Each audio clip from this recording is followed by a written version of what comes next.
Have you ever really thought about how we can take something as messy and human as a personal story and somehow turn it into science? I mean, how do we get structured, reliable knowledge out of real-life experiences? That's the huge question we're going to tackle today. So to really get this, let's start with a real, high-stakes situation that a group of researchers were looking into. It's a dilemma that parents are facing every single day. Just listen to this one line from a parent. We tend to wait a bit longer. Wow, in just those few words, you can feel the weight of everything. The fear, the memories of past hospital trips, that impossible decision. This is the emotional core of a really serious problem. Okay, so here's the background. The study was all about parents whose kids have hydrocephalus, which is often treated with a little device called a shunt. Now here's the problem. These shunts can fail, but the symptoms, headaches, vomiting, they look exactly like any other bug your kid might pick up. So for these parents, every single fever, every complaint is this moment of just intense anxiety. Do you rush to the hospital or do you wait it out? And this brings us right to the bigger challenge. The researchers had hours and hours of these really powerful personal interviews, stories just packed with emotion and super critical details. So what do you do with all that? And that's the million-dollar question, isn't it? How do you take all of these individual stories, find the patterns hidden inside, and pull out something true, all without losing that human element? And maybe most importantly, how do you do it in a way that other scientists, other doctors, can actually trust what you found? You see, the big knock against this kind of qualitative research has always been that it can feel a little subjective, like it's just one researcher's interpretation. To make this stuff truly useful, you need a system, a process that's super clear, explicit, and that other people can follow. And that brings us to the hero of our story today, a method that was designed to solve this exact problem. It's called the framework approach. It was actually developed way back in the 1980s for social policy research, but it's gotten really popular in healthcare. And that's because it gives you a clear, step-by-step process. The two words you really got to hang on to here are systematic and transparent.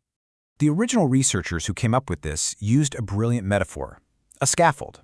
And that's perfect, right? A scaffold doesn't build the house for you, but it gives you the structure, the support you need to build something strong and coherent out of all that raw, messy material. You can basically boil the whole process down into 3 big stages. First, you just manage the data, get it all organized. Then you create descriptive accounts of what's in there. And finally, you develop explanatory accounts that start to tell you why it's all happening. Okay, let's get into the good stuff. Let's see how the researchers actually use this framework to make sense of all those parent stories. We're going to walk through it step by step. So this is where the detective work really kicks in. The researcher takes a direct quote, like, "We tend to wait a bit longer," and they pull out a key phrase using the parent's own words. It's called an in vivo code. In this case, wait a bit. Then, that little code gets filed into an initial category, like uncertainty. This is the very first step of turning chaos into order. Now here's where the magic starts to happen. After you create a ton of these little categories, you start to see patterns. You start grouping similar ideas together. So things like recognizing illness, deciding when to get help, anxieties about the shunt, suddenly they all start to cluster together under one massive, powerful theme: uncertainty. So you see what's happening, right? The whole journey is about moving from the ground level, from individual words and phrases, up to that 30,000-foot view. It's about piecing together a mosaic so you can finally see the big, abstract picture. This careful, systematic process of grouping and refining all these themes, well, it eventually leads to the biggest payoff of the whole analysis. The researchers are digging for that one central idea that ties everything together. They're looking for the core concept.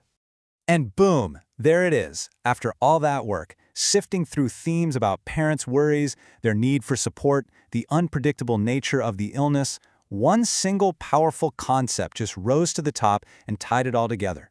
The core of their entire experience wasn't just any one of those things.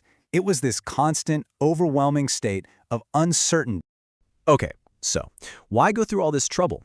Why is a structured method like this so incredibly important? Let's talk about the real-world value of doing it this way. The benefits are just huge. For one, it creates a transparent audit trail. That means anybody can look at the work and see exactly how the researchers got from a quote to a conclusion.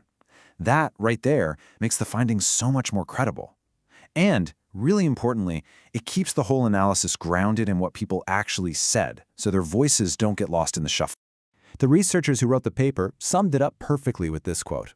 It's all about keeping that clear, transparent link between the original data, the human stories, and the final findings. That's what makes it science you can trust.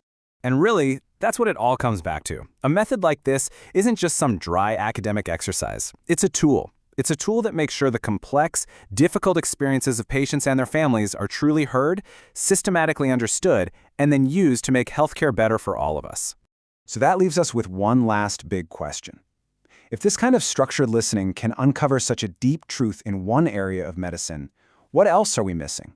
What other complex parts of our lives, in our workplaces, our schools, our own communities, could we finally understand if we just had the right framework to really truly listen?